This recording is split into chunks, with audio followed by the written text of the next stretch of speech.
So after that debate, there's a lot of people who were, looking for another option, right? Maybe you saw Trump, thought, okay, I'm done with that. That's just, I'm done with that. You looked over at Biden and thought, okay, maybe he wasn't as sharp as I'd like him to be, right? Maybe he didn't really demand that stage or control that stage as much as, maybe you were looking for in a candidate. And the thing is here, I'm kind of sensitive to this, so I just want to make this disclaimer here that I do not want to tell you who to vote for. I mean, I'm going to tell you who I think you should vote for. Maybe I'm going to tell you what's going on in this election, but I'm not telling you who you have to vote for, right? Every vote is important, and it's your choice whether you want to vote for a Democratic, Republican, Libertarian, Green Party, whatever party your political party is. It's your vote, it's your voice, and you should decide what you want. That said, Joe Jorgensen and the Libertarian Party is batshit crazy. Like batshit crazy.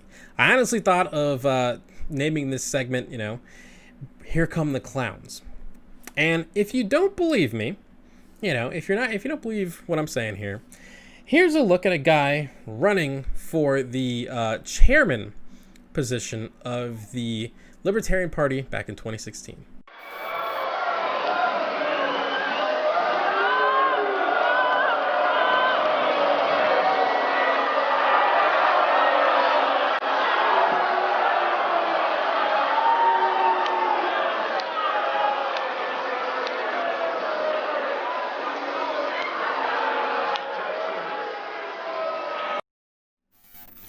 Yeah, certainly not shy there. Again, that guy was running for the chairman of the party and thought, hey, this is a great time to strip down to my underwear.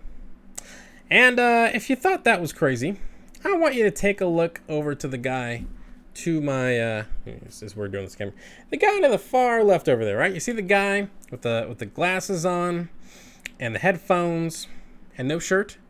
That is Spike Cohen.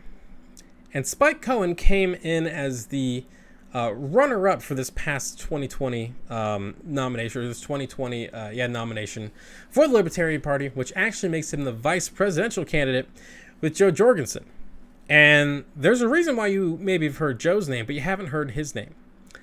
Some of his political points that I have been able to find so far is that he believes every American should have a pony. Yes, a pony. And he believes all those ponies should be armed with 20 millimeter Vulcan cannons. Yeah, I had to look that up myself. Apparently he means those like machine guns. So that's like ponies with machine guns and stuff. Spike also says we need a Waffle House on every corner. That's actually one point I agree with him on. Hey, why not? Everyone loves Waffle House, right? He thinks that we should travel back in time to stop World War II. Okay, yeah, maybe not a bad idea. I mean, if you got a time travel machine, there's some other things I would like to go back and fix, but I don't know how feasible that is as a on the platform. Also, he wants to legalize recreational plutonium. And so, if you've been at your house and you thought, hey, you know what really spice up the joint? You know what really kind of bring this place together? Forget about a new rug. Let's get some plutonium. Let's get this place really popping. I don't know if you've seen Fallout before, but there's a lot of plutonium in there, and hey, that's a fun game. That worked out great for them. Let's give plutonium to the people. Yes, that is the vice presidential candidate for the Libertarian Party. And before we get to Joe Jorgensen, I did want to show you someone who's not exactly on the ticket, but he was very close. Why are you so anti-free pony? Chris Christie is against free ponies. I think we know this. The question is, when will he come around? Free ponies for all American. That is what I promise you. My name is Vermin Supreme. Yes, that is Mr. Vermin Supreme. And that's that's the name he goes by. I assume that's not his government name, but yes, Vermin Supreme. And you might think, who is this nut job that looks like Gandalf on meth? Well, that guy came in third in the Libertarian primary. Third. And again, he's famous for wearing a boot on his head all the time.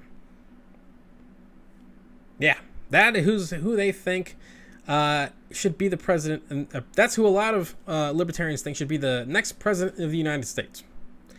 And typically, with a third runner-up in a campaign or in a primary, they might get a prominent position in the cabinet. So, could Vermin maybe be the next Secretary of State? Maybe he could be the next ambassador to the United Nations.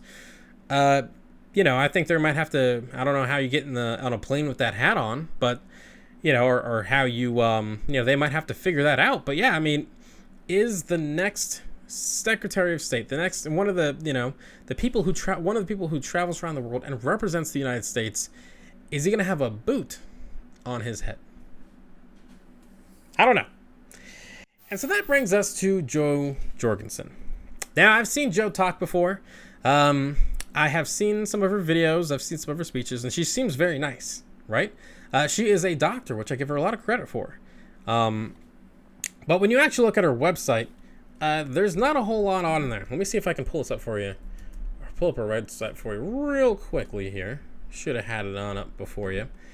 And her website, for its part, is very nice. Nice little sign-up stuff here. Some campaign news. But when you go to the issues, you go to her platform, there's a lot of like, hey, let's do some of this. Hey, we must end government shutdowns. Fantastic. We will, on her environment, we will work to remove more government barriers to replacing coal and oil power plants, which that seems like the opposite of what you'd want to do for the environment, but okay, whatever. The thing is, there's a lot of stuff in here, and there's a lot of like, there's a lot of catchy stuff. There's a lot of stuff that, okay, maybe this looks good on a bumper sticker, but they're not a whole lot of like, seems like actual plans, right? There's not a whole lot that you kind of look on there and say, oh, here's a detailed policy of what you're actually going to do.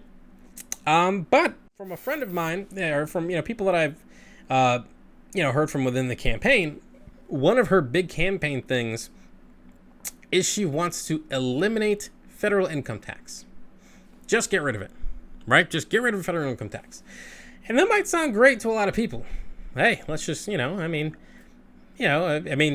Trump really make it if he has to pay another $750 in federal income tax? I don't know. That's a lot of money there. I don't know. But yeah, look, no one likes paying taxes, right? Paying taxes is not fun. It always kind of sucks when you put in your information in there and you get an idea of, I might owe a lot of money.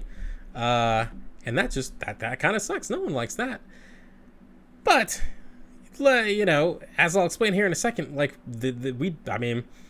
we need taxes to make the government work.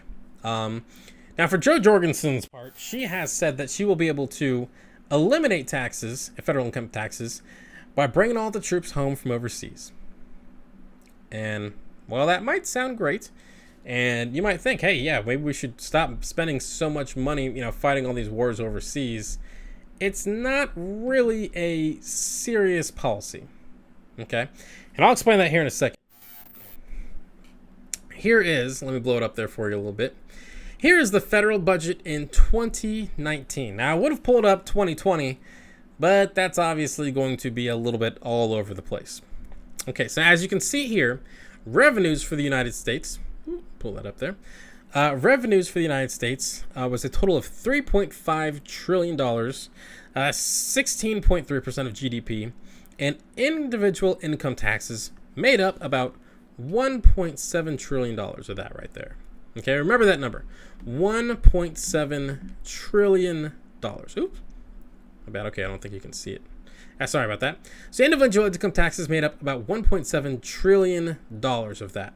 Okay, keep that number in mind. And here's where we actually look at what the government is spending.